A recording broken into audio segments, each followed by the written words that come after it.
우리 서로 좌우 앞뒤 인사하시면서 주의 사랑으로 사랑합니다. 은혜가 넘치는 삶을 사시기 바랍니다.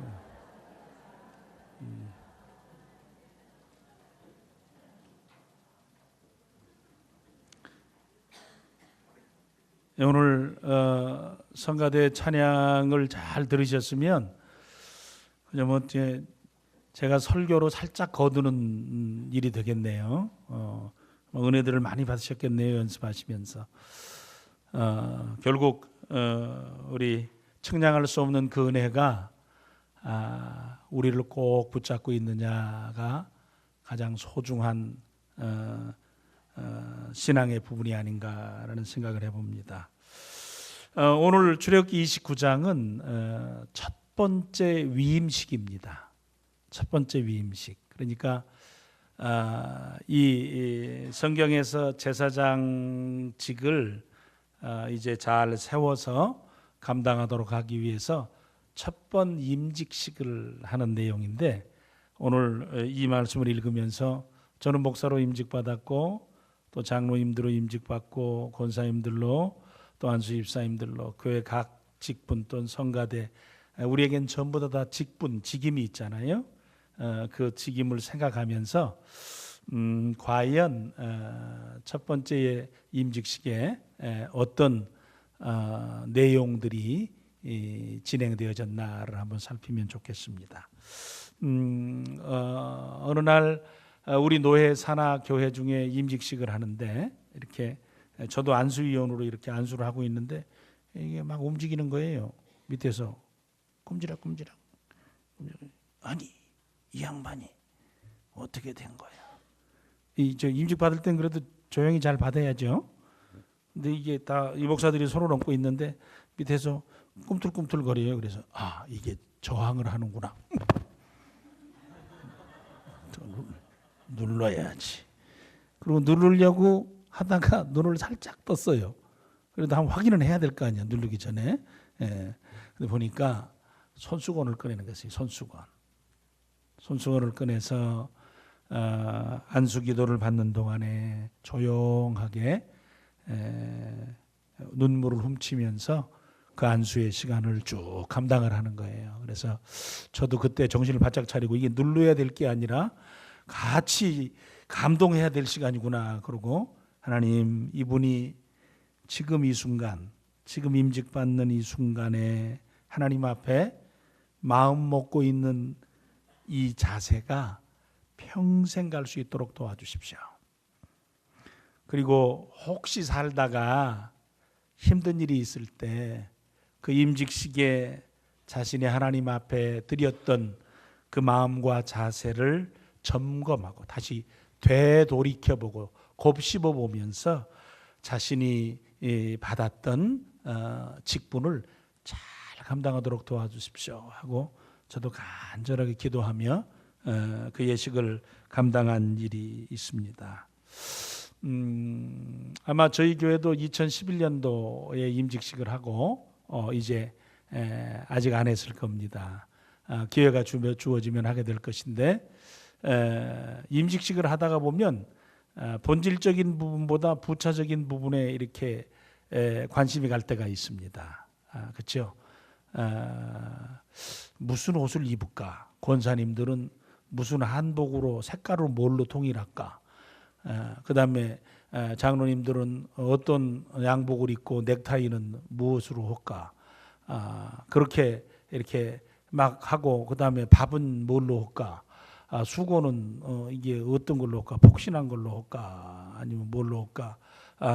다양한 준비를 하고, 교회는 또 교회대로 손님 치료해야 되고 또 임직식을 위해서 선물도 준비하고 패도 준비하고 아주 다양한 일이 있어서 사실 가장 중요한 부분을 좀 놓칠 수가 있습니다. 그런데 첫 번째 임직식의 내용을 저희들이 한번 잘 살펴보면서 그때 임직식에는 어떤 일이 있었는가, 무엇을 하기 위해서 하나님께서는 그 첫 위임식, 첫 임직식을 하라고 하셨나를 생각해 보면서 저희들도 한번 돌아보고 또 새롭게 우리의 생각을 정돈해 보는 시간을 갖도록 하겠습니다.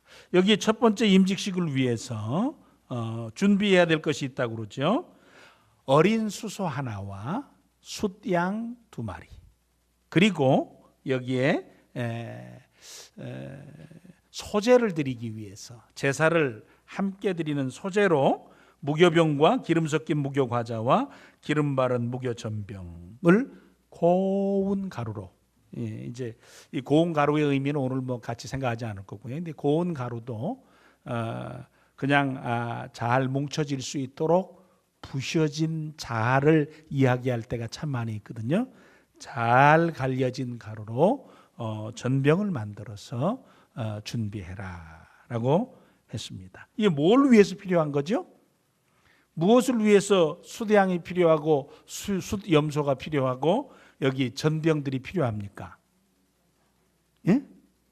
제사를 위해서. 저기 떠버렸네요. 감사합니다. 예. 수송아지는 무슨 제사를 드리도록 하기 위함입니까? 속죄제. 숫양은요? 번제. 그 다음에 두 번째 숫양은 위임식의 화목제. 그 다음에 무교병 광주리와 전병들은 뭘 드리기 위해서? 소제를 드리기 위해서. 그 다음에 제사장의 옷과 또 제사장에 부어질 기름이 준비되어져 있습니다. 여기 보니까 잘 보세요. 속죄 제사를 몇 번이나 드리게 돼 있어요? 여기 떠 있는데도 이게 헷갈려요? 3번. 그러니까 임직 예배를 드릴 때 1부 임직 예배, 속죄 예배, 2부 임직 예배, 번제 예배, 3부 임직 예배, 위임 화목 예배, 이 3번 드렸다는 거예요. 말하자면 그랬다는 거예요.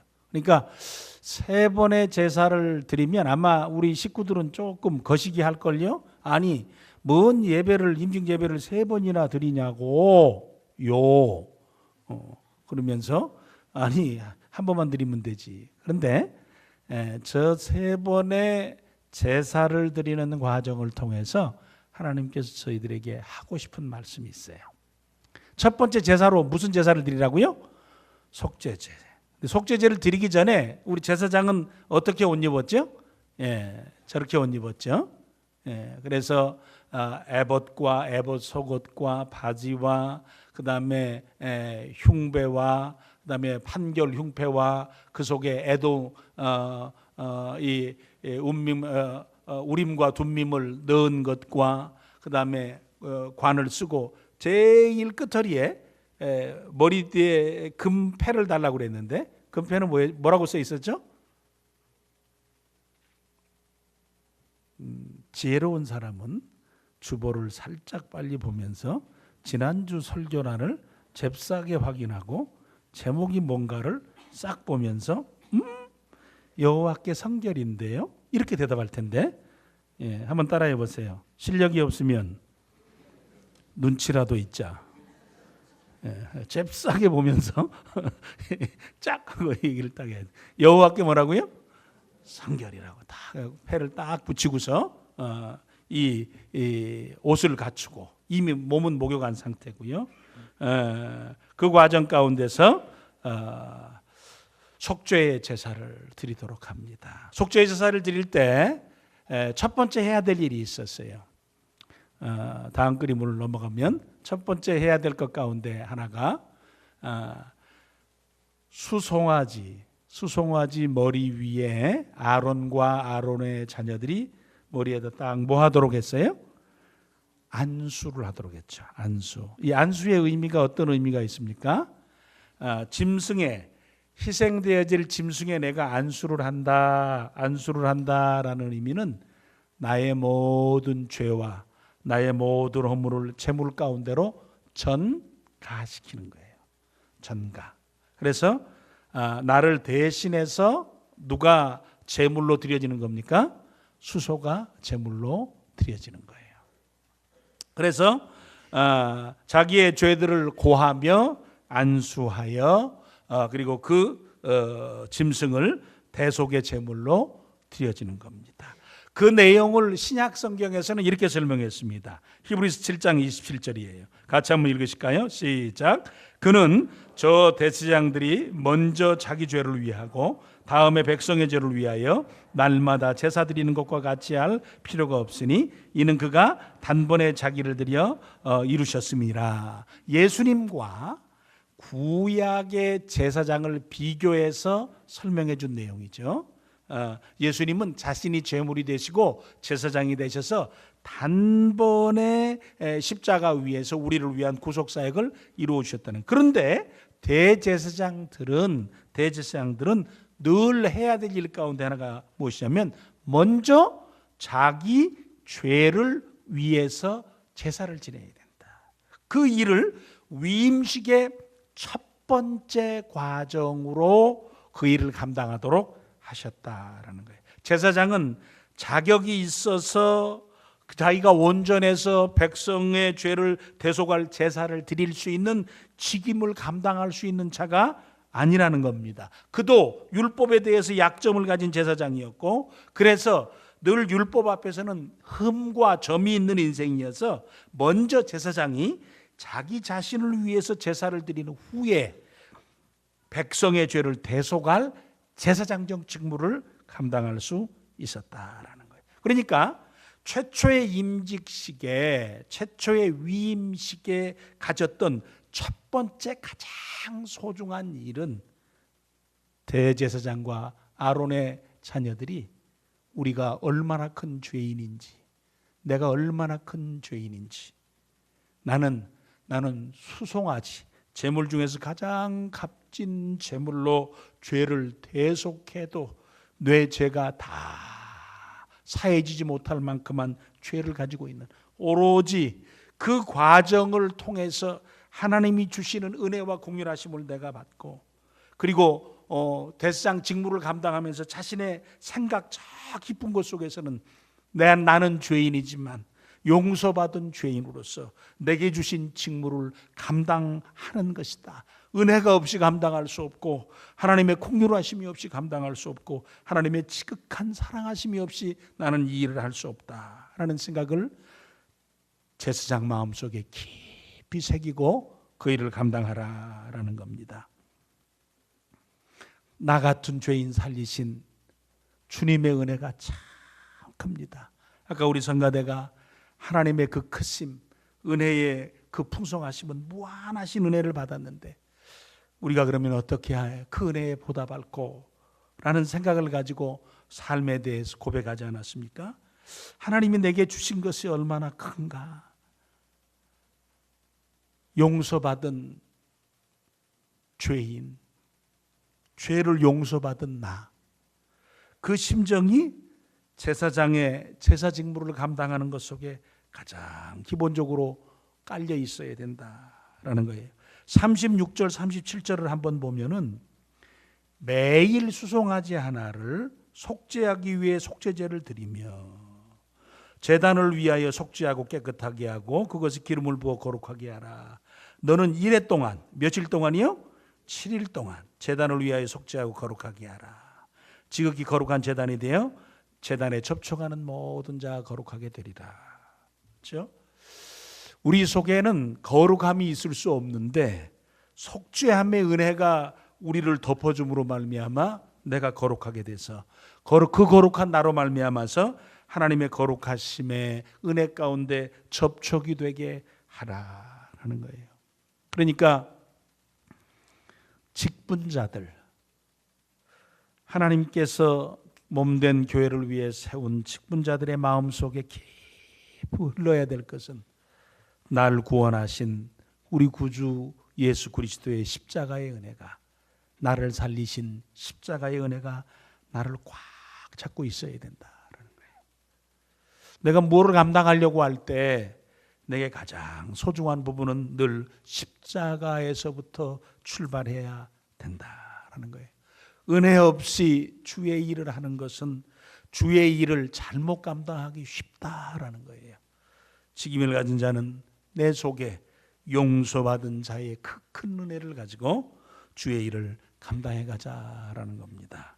저도 마찬가지고 우리 사랑하는 모든 성도님들 마음속에 아버지, 우리가 무슨 일을 하는 것이 중요한 것이 아니라 그 일을 해야 하는 나의 중심 가운데 나의 죄를 용서하시고 나를 위해 십자가 져주신, 그리고 구약의 제사장이 위임식을 할 때 숫양으로 드려지신 그 예수 그리스도의 십자가의 보혈의 피의 공로가 나의 안에 가득 흐르게 하시고, 그리고 우리를 사로잡아서 십자가의 은혜 가운데 사로잡힌 사람으로 주의 일을 감당하게 하시옵소서. 그래, 저나 우리 사랑하는 식구나 이 은혜 가운데 늘 머무르면서 우리가 감당해야 될 책임들을 감당해가는 지혜로운 청지기들이 되시기를 간절히 축원해 드립니다.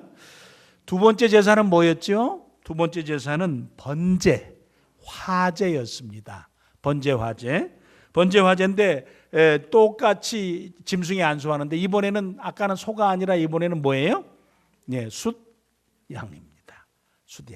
숫양을 잡아서 안수하여 드리도록 했습니다.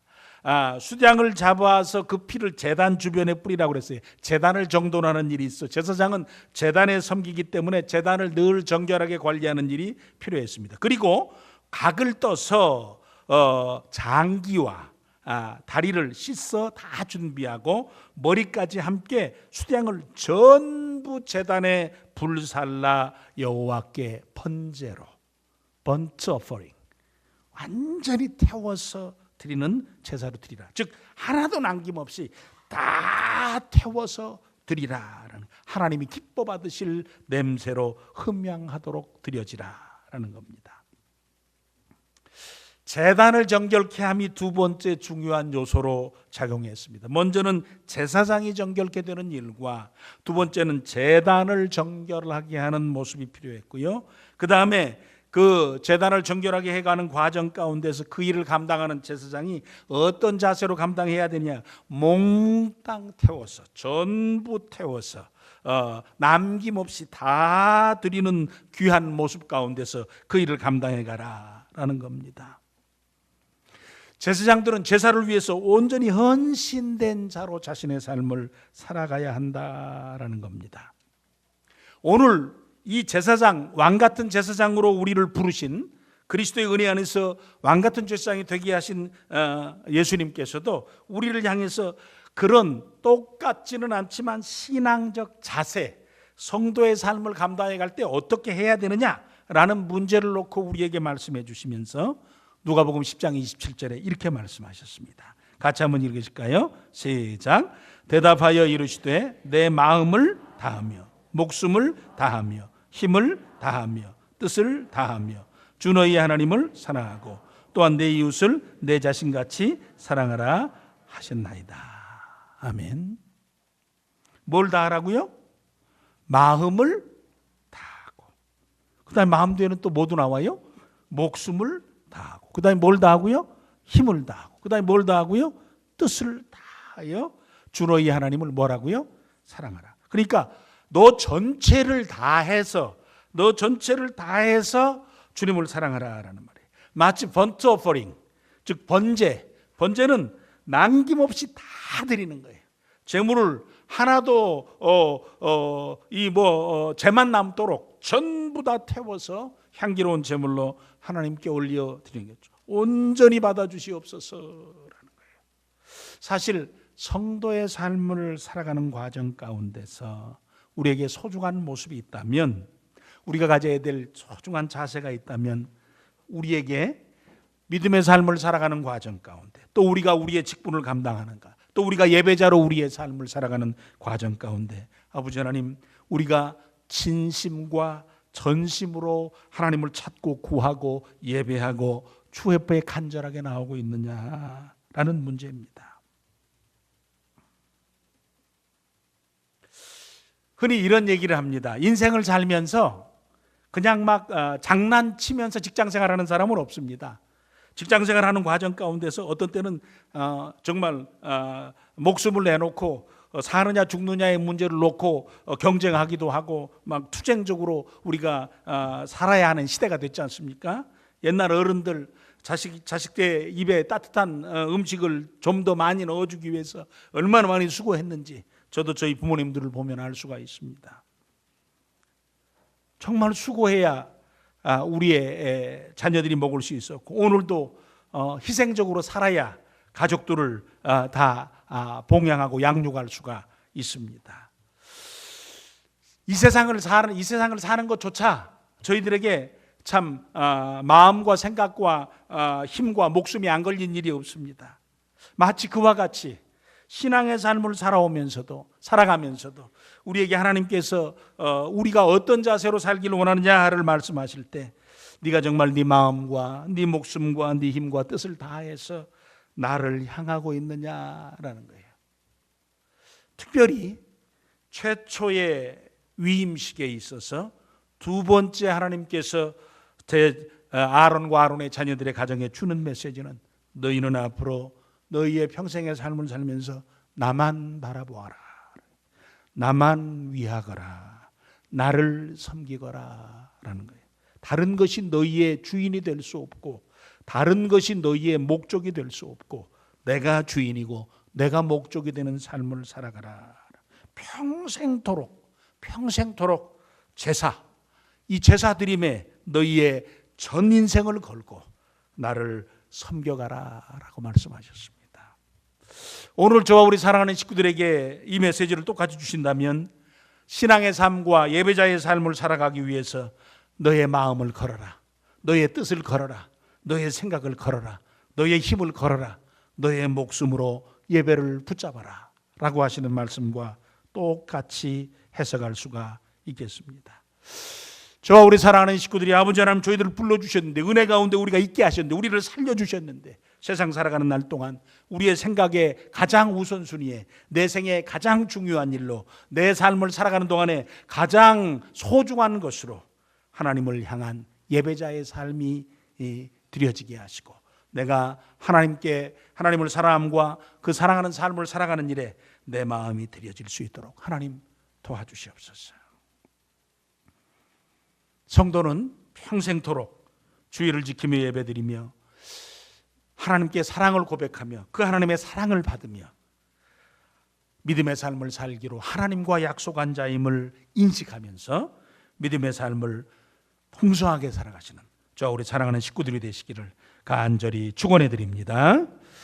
성도가 구원의 은혜를 감사하며 하나님의 사랑을 표현할 수 있는 방법 중에 가장 어떻게 보면 좋은 방법이 예배자로 사는 겁니다. 하나님께 예배를 드리는 겁니다. 그래서 예배는 우리가 본다 그러지 않고, 예배는 한다 그러지 않고, 예배는 드린다라는 표현을 씁니다. 이 드림 속에는 바로 이 번제의 드림으로 내 자신을 온전히 드리는 겁니다. 이 순간에는 생각도, 내가 가진 소유도 구별하여서, 내가 가진 시간도 구별하여서 온전히 하나님께만 다 드립니다. 기도 중에, 찬양 중에, 말씀 중에 우리가 이 귀한 모든 중심 가운데 하나님께 온전히 나가기를 소원합니다 하고 예배를 드리는 과정 가운데서 우리가 은혜에 대한 고마움과 사랑에 대한 감사함과 그리고 신앙에 대한 고백을 주 앞에 드리며 설 수 있는 것입니다. 그래서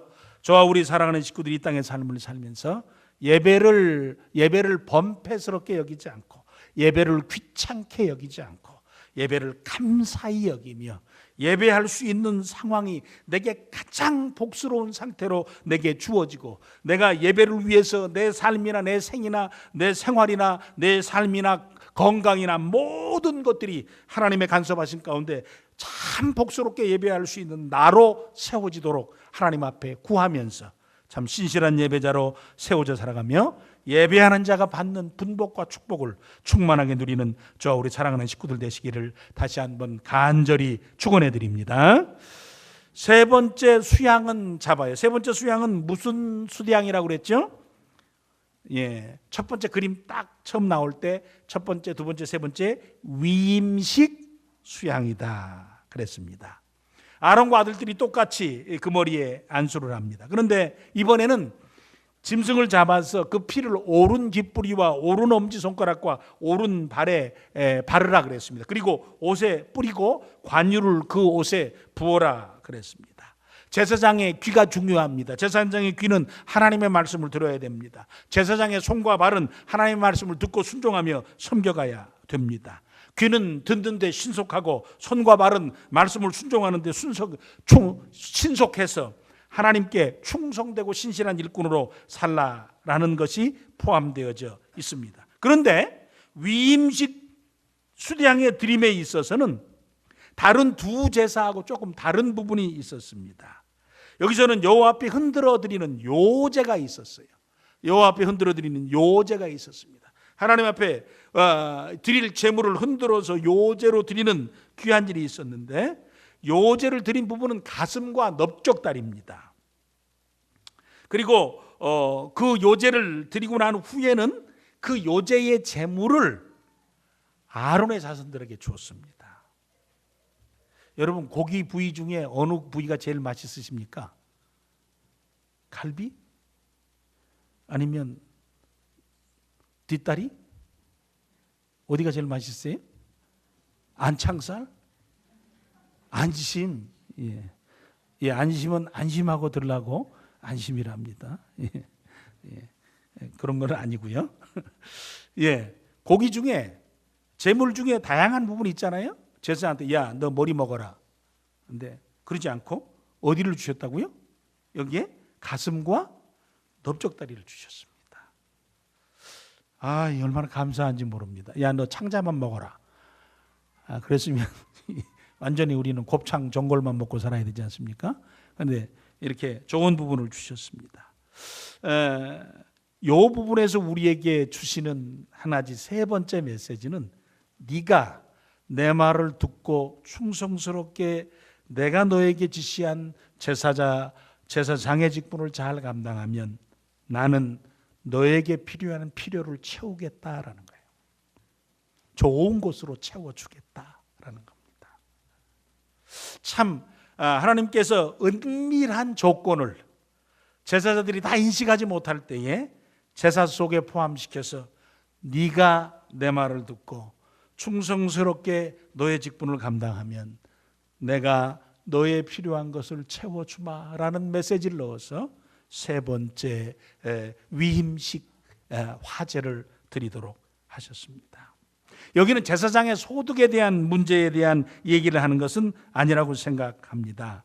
그것을 좀 더 넓게 보면 하나님께서 제사자들에게 앞으로 이 제사 예배를 통해서 하나님께서 예배하는 자들에게 주시는 신실하신 신령하신 복과, 그리고 예배자들의 삶을 하나님이 책임지시고 인도해 가시는 하나님의 약속하심이 그 속에 깃들여져 있다라는 거예요. 그래서 신앙의 삶을 살면서 우리는 그 어떤 보상을 위해서는 아니지만, 때로는 보상이 주어지지 않는다고 할지라도 우리는 하나님 앞에서 신실한 제사자, 예배자로 세워져 살아가자라는 거예요. 하나님께서는 절대 우리의 그릇을, 우리의 인생의 그릇을 빈 그릇으로 놔두지 않으실 것이다 라는 것입니다. 일하지 않고 예배만 드리라라는 것은 아닙니다. 그렇지만 예배드림과 신앙생활의 우선순위를 잘 유지하면서 믿음의 삶을 살아가라라는 거예요. 그렇게 살아갈 때 성도가 하나님 말씀을 듣고 순종하며 신실한 예배자로 하나님 앞에 자신의 삶을 살아갈 때 하나님께서 너에게 무엇을 주시는지 네가 경험해 보라는 거예요. 은혜를 주실 것이고 삶의 필요를 채워주시는 공급하심의 역사를 체험하게 해주실 것이다. 그것에 대한 확신을 가져라. 절대 두려워하지 말라라는 겁니다. 우리는 솔로몬 왕이 어떻게 복을 받았는지 잘 알고 있습니다. 제가 뭐 설명을 길게 할 필요가 없죠. 어떻게 복을 받았죠? 솔로몬은 왕이 20살 때 왕이 됐어요. 너무 힘들겠어요. 하나님 너무 힘들겠습니다. 이거 너무 어렵습니다. 제가 재판을 해야 되는데 너무 어렵습니다. 그러니까 하나님 저를 좀 도와주십시오. 그리고 어떻게 하나님 앞에 나아갔죠? 일천 희생의 제사. 그러니까 제사를 1000번 드렸다는 것은 아닐 것 같고, 제사를 드림에 있어서 1000 희생의 제물을 가지고 나갔으니 제물을 잡는 시간만 해도 얼마나 오래 걸렸겠어요. 그 일을 제사장들이 아마 전 제사장들이 동원돼서 하나님 앞에 전심을 다해서 하나님 이거 나는 절대 할 수 없사오니 하나님 난 도와주시지 않으면 안 됩니다 하고 간절하게 하나님 앞에 나아가죠. 그때 하나님께서 나타나셨어요. 야 솔로몬아 뭘 줄꼬? 그랬을 때 솔로몬이 뭘 달라고 그랬죠? 지혜를 주십시오. 그러니까 뭐도 주마 그랬어요? 부귀도 주마 그랬어요. 그래서 솔로몬은 당대의 가장 역사 가운데 지혜로운 왕이 됐고 가장 부유한 왕으로 살았죠. 끝이 좋지는 않았어요. 그러나 우리가 솔로몬을 통해서 볼 수 있는 것 가운데 하나가 하나님을 진실하게 찾고 구하는 자, 하나님을 하나님으로 존중하며 예배하는 자, 그들에게 하나님께서는 그냥 놔두지 아니하시고 그들에게 지혜와 삶을 사는데 필요한 부유함을 동시에 채워주셨다라는 것에 대한 확신을 가져라는 거예요. 여러분도 두려워하지 마십시오. 인생을 살면서 예배하는 자, 신실하게 예배하는, 정말 진심으로 예배하는 자를 하나님께서는 찾아가 만나주실 뿐만 아니라 그의 생애를 책임져 주십니다. 이에 대한 확신을 가지고 믿음 생활을 해가실 수 있기를 간절히 축원해 드립니다. 뿐만 아니라 여기에 마지막에 한 가지 29절 30절 가운데 한 가지 사실을 더 말씀합니다. 그 말씀이 뭐냐면 아론의 성인은 후에 아론의 아들들에게 돌려주라 그럽니다. 그러니까 아론의 아들들에게 대대로 물려주라는 거예요. 그러면 그들도 나중에 위임식을 행한 후에 그 대제사장의 옷을 입고 그 직무를 감당하도록 해라. 즉 직분의 대물림, 직분의 대물림에 관해서 이야기합니다. 이거는 요즘에 목사가 다음에 아들을 목회자 만들어서 다음 목회자로 삼으라, 그 얘기는 아닌 것으로 해석을 해야 될 것 같고요.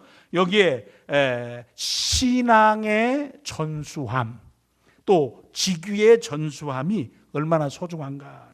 우리 새벽 시간에 에스라서를 읽었습니다. 에스라는 학자며 제사장이었습니다. 그런데 그냥 제사장이 아니었습니다. 에스라서 7장 1절과 7장 5절에 보면 에스라가 어떤 제사장인지를 확인할 수가 있습니다. 7장 1절, 7장 5절 같이 한번 읽습니다. 에스라서 7장 1절 5절 시작. 이 일 후에 바사왕 아닥사스다가 왕위에 있을 때에 에스라라는 자가 있으니라. 그는 스라야의 아들이요 아사랴의 손자요 hil기야의 증손이요. 5절에 시작. 아비수아의 13대 손이요 비느하스의 14대 손이요 엘르아살의 15대 손이요 대제사장. 왜? 그러니까 에스라의 끄트리에 누가 있는 거예요?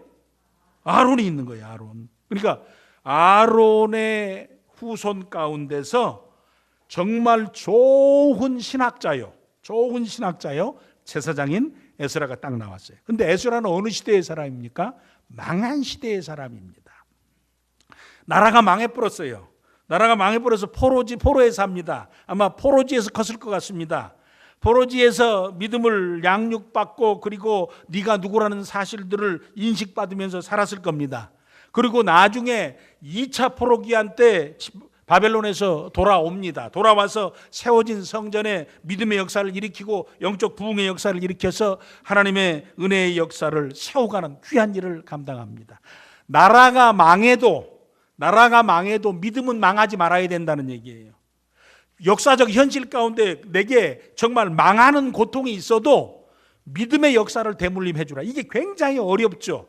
망한 상태에서 믿음을 물려주기란 너무 어려워요. 망해버렸으니까 망하면은 내가 믿는 신앙도 망할 가능성이 있거든요. 그런데 나라는 망했는데 신앙은 망하지 않고 전달해 줬다는 거예요. 신앙을 망하지 않고 전달해 주니까 나중에 70년이 지난 후에 약속의 때가 되었을 때 다시 돌아와서 새 역사를 시작하는 거예요. 새 나라를 세워가고 새 성전에 힘을 불어넣고 새 은혜의 역사를 감당하게 된다는 거예요. 그러니까 저나 우리 사랑하는 식구들이나 이 세상에 살면서 자녀들은 내가 꼭 붙잡을 것 가운데 하나가 뭐냐면 세상에 살아가는 동안 믿음으로 사는 거다. 나는 하나님 믿는 믿음 가운데 사는 거다. 하나님을 전적으로 믿고 의지하며 사는 거다. 이 믿음이 나를 살릴 것이다. 그래, 내가 이 믿음을 가지고 살 때 하나님께서 나와 함께 하시고 그 함께 하심의 증거를 경험케 하실 것이다. 우리 부모님들은 세상 가운데 가장 좋은 것을 물려주고 가장 좋은 교육을 시켜주고 가장 좋은 직장을 갖게 해줘도 믿음을 물려주지 않고 믿음을 유산으로 주지 않으면 우리들 자녀들 속에 하나님의 역사와 하나님의 일과 하나님 나라를 위해서 쓰임받을 수 있는 새로운 일꾼은 나오지 않는다는 거예요. 그런데 믿음의 전수됨과 그리고 직임의 전수됨이 전달되어질 때 나라가 망했어도 다시 살려지는 은혜의 역사로 세워지는 축복이 있었다라는 겁니다. 우리에게 있어서 가장 소중한 것이 무엇이냐? 그러니까 믿음을 대물림해 주라. 믿음을 대물림해 주라. 저 우리 성략의 모든 식구들은 지금 간절하게 기도하고 있죠. 아마 열망인데 잘 안 되는 부분이 있을 거예요.